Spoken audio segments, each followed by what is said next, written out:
I think the immigration sector is too high. I feel like, yeah, the immigration is pretty high. After immigration, the crime rate has increased a lot. Marami nga bang mga Canadians ang nakakaramdam na labis or uncontrolled na ang nangyayaring immigration dito sa Canada? Tara, pag-usapan natin. May breaking news ako sa inyo guys kung ano ang mangyayari sa July 1 Canada Day.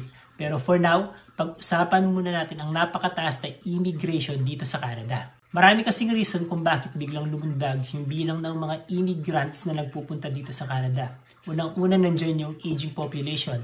So dahil tumatanda na yung population ng Canada, kailangan magpasok ang immigration ng mga tao sa Canada para masustain yung economy nito.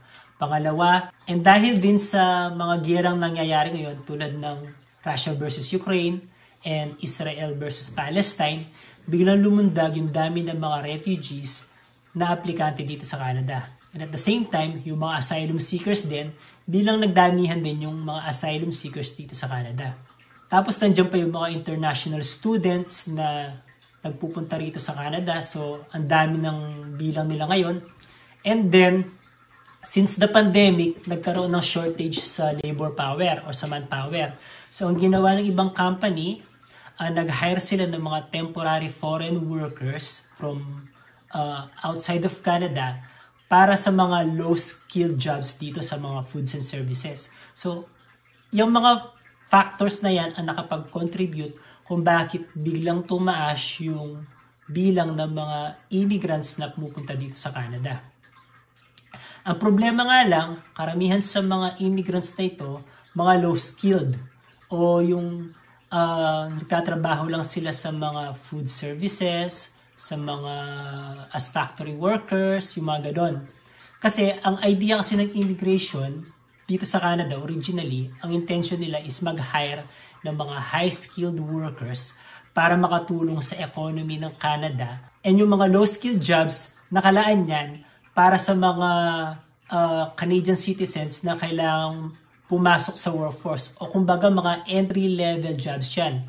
So ang nangyayari, since karamihan sa mga low-skilled jobs na pupunta sa mga immigrants, sa mga international students, sa mga non-permanent residents, sa mga refugees, nawawala ng trabaho yung mga kabataan na kung saan-sana magiging tulay itong mga low-skilled jobs na to bilang kanilang mga entry-level jobs. So ngayon, dahil sa taas ng bilang ng mga immigrants na nagpupunta dito sa Canada, maraming mga Canadians na ang parang umaaray at nagsasabi na sobrang taas na nga ng bilang ng mga immigrants na nagpupunta sa Canada. Ito yung mga video ng mga interview nila. We're asking people if they feel as though the immigration levels in this country are too high. What do you think?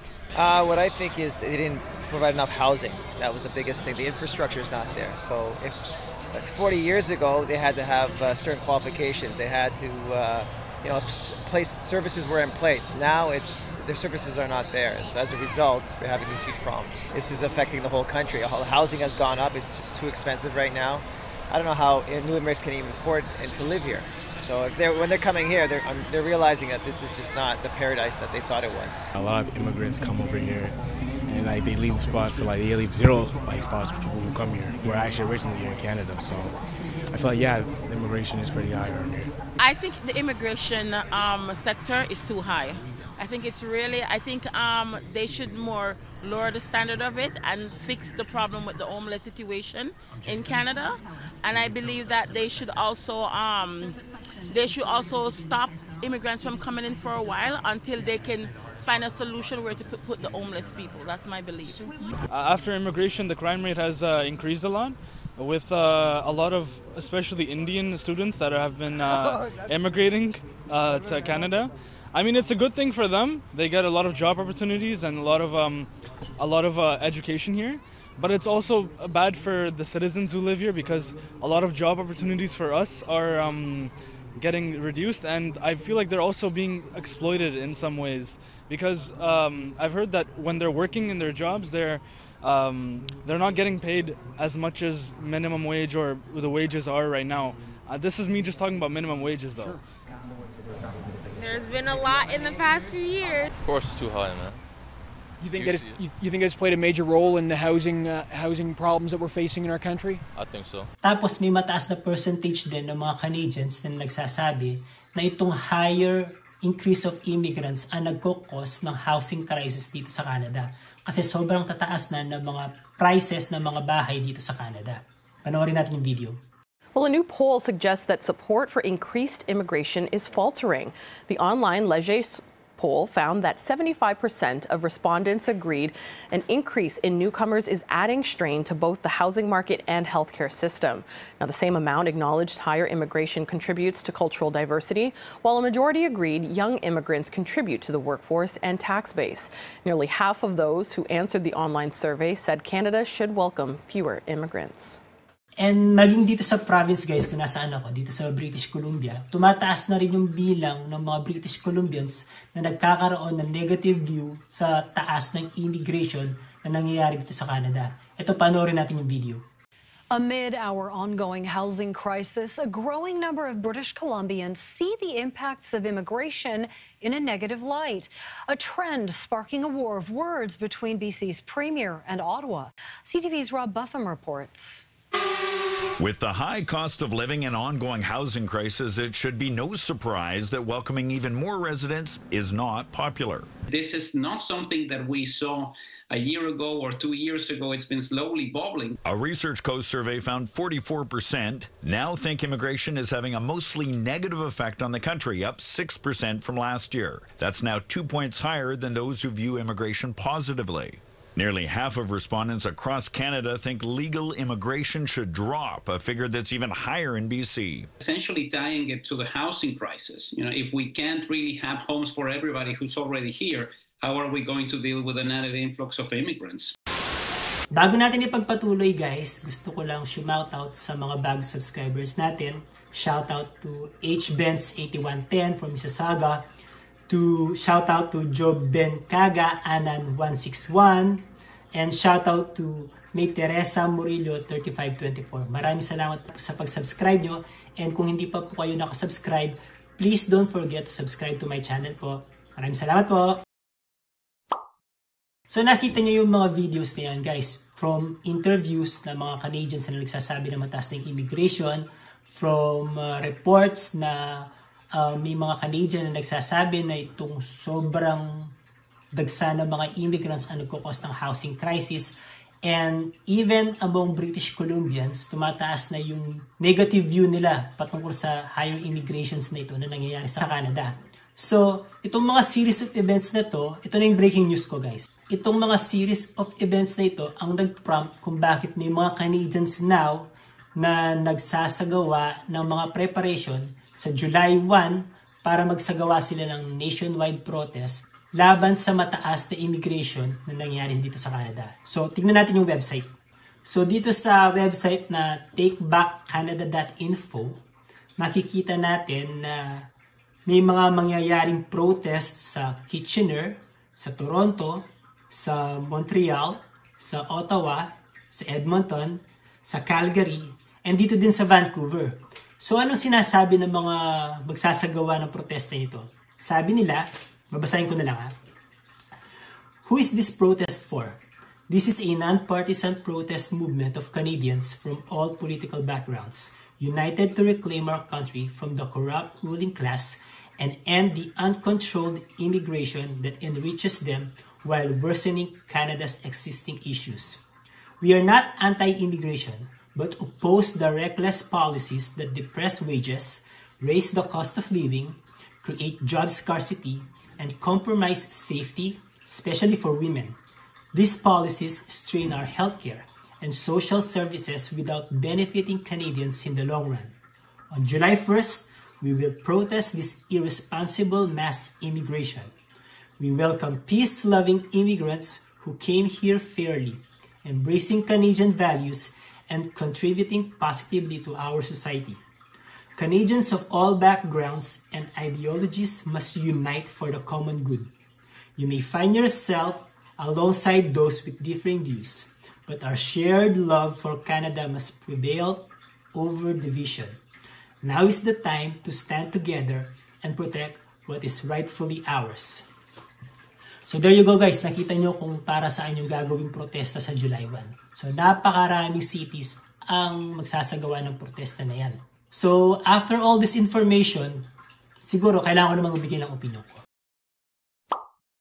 Me as an immigrant myself, way back in 2016, nagpunta kami ng family ko dito as immigrants. Hindi ako tutol sa immigration policies ng Canada. Kasi immigration is the backbone of this country. Pero at the same time, tutol ako sa uncontrolled mass immigration. Magkaiba yung controlled immigration sa uncontrolled mass immigration. Kasi yung controlled immigration, nakalimit yung mga dami ng tao papasok dito sa Canada kung saan hindi mai-stress yung economy. Ngayon, ang problema pag uncontrolled, sobrang dami ng tao na biglaang pumapasok sa Canada, doon nai-stress yung economy. Sabi nga ng mga nagpo-protesta dito, hindi sila against sa immigration. Gusto lang nila controlled. Kasi ang problema, pag hindi controlled ang immigration, ano-ano yung mga nangyayari? Bumababa yung sahod. Kasi yung mga employers, mas hina-hire nila itong mga international students, itong mga refugees, itong mga gipit na tao, hina-hire nila sa mas mababang rate kumpara sa minimum wage na sinet ng government. Pangalawa, tumataas yung cost of living. Kasi yung demand tumataas and at the same time yung supply hindi naman dumadami. Like sa bahay, tumataas yung cost of living. Yung bahay ngayon, grabe. Yung taas ng property values ngayon, sobrang taas na. May video akong ginawa dyan. And yung gas, tumataas. So lahat tumataas guys because of uncontrolled mass immigration. Tapos sabi din dito, job scarcity. Kasi hindi nakakasabay yung mga bagong jobs na offer ng government or ng mga employers sa dami ng tao pumapasok. So nagkakaroon ng job scarcity. And then sabi din dito, yung compromised safety. Kasi pag mass immigration, I am not against sa mga refugees, sa mga asylum seekers na humihingi ng refugee dito sa Canada.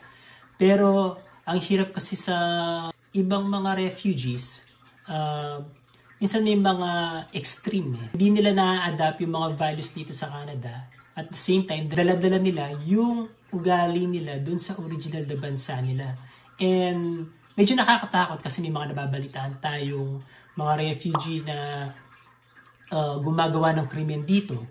So, yun. Yung mga bagay na ganun. And then, sabi din dito, yung healthcare system ng Canada na i-strain. Kasi nga, dumadami yung mga pasyente, mga low-skilled workers, pero at the same time, yung pagpasok ng mga high-skilled workers like mga doktor, mga nurses, hindi naman ganun karami. So, nai-strain yung healthcare system natin. So, I'm sure naman may ginagawa naman yung government dito. And ongoing development to, sa July 1, malalaman natin kung gaano karami ang mga Canadians at mga permanent residents na magpa-participate dito sa rally na to. Maraming cities sila eh. So, abangan natin yan guys. Ngayon, kayo naman guys, ano sa tingin nyo? Tama ba itong ginagawa ng mga protesters na ito na sa July 1, magsagawa sila ng mga protesta laban sa uncontrolled mass immigration ng government?